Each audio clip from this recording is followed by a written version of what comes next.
Now, you probably are not surprised to learn that I have been to St. Petersburg, Russia numerous times.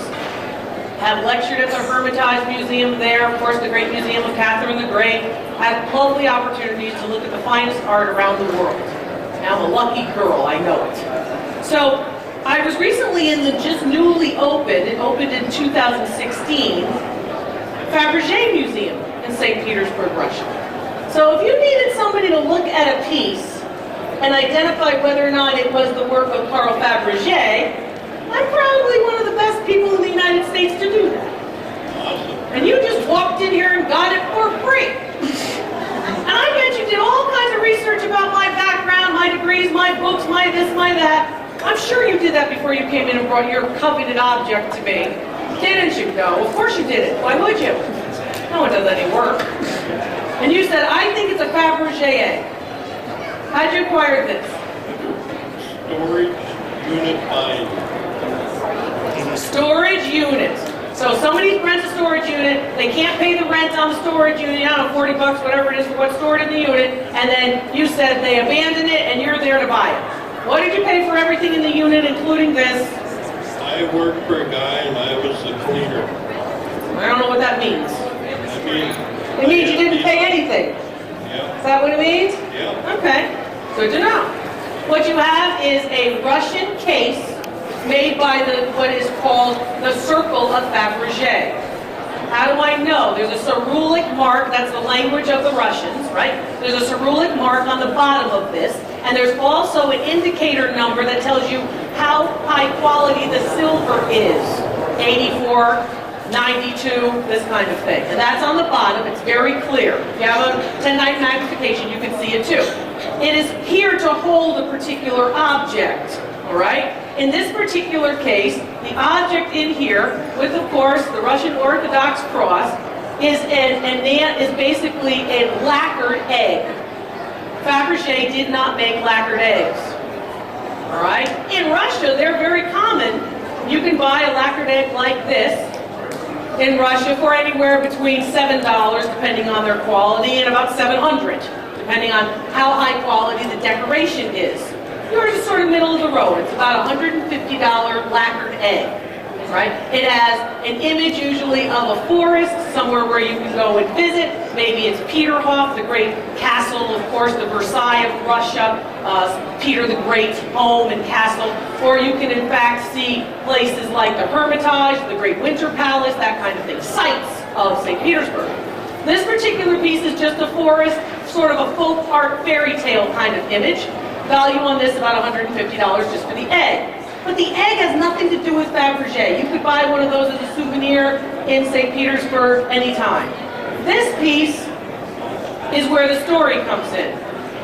Some years ago, there was one of the missing imperial eggs. 9 of the imperial eggs were owned for many, many, many years by Malcolm Forbes in New York City.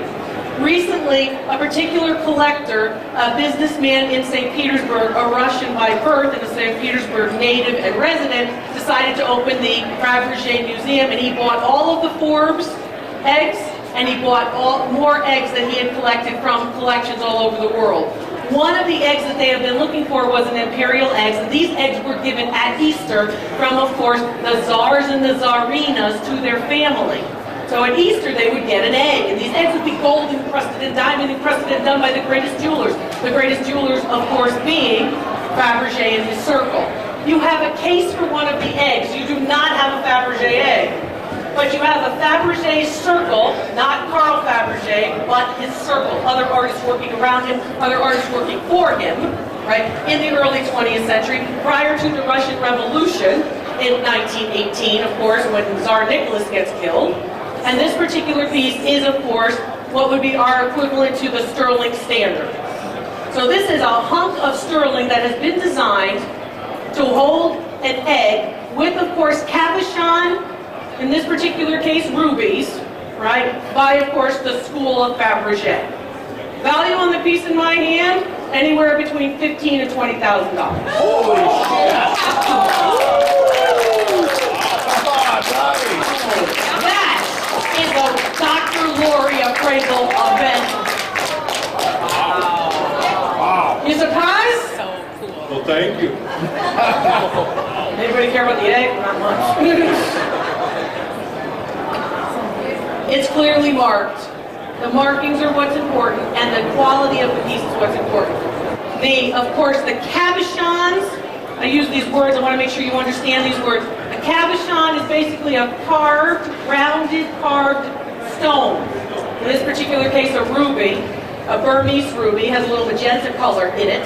And this particular cabochon, not very large, right? So the ruby has some value, and then of course the rest of this Fabergé piece has some value as well, a lot of value actually. So, and there's one on each side. Then it would reveal, of course, because the idea of the egg was a surprise, a gift. So this was like the throwaway box, right? And then inside you had the gold and diamond encrusted egg, not this thing. So somebody lost the egg over time, and the eggs have been lost and they have been separated. Sometimes they would have a music box insert so it would play music. Sometimes they would have a little choo-choo train that would go around inside the egg. They were very, very detailed. If you go to my website, you can learn more about, of course, Fabergé eggs in the Fabergé Museum, but in fact, this is wonderful. And to be among those particular works of art, it is an amazing thing. I've been around a lot of works of art, and let me tell you, that Fabergé Museum is worth every minute, every dollar of getting to St. Petersburg. So I'm very happy to see that some of these great pieces are still around. I'm not so thrilled that it's in a storage locker, but now it's out of the storage locker and you can get an idea of what it is. Fantastic.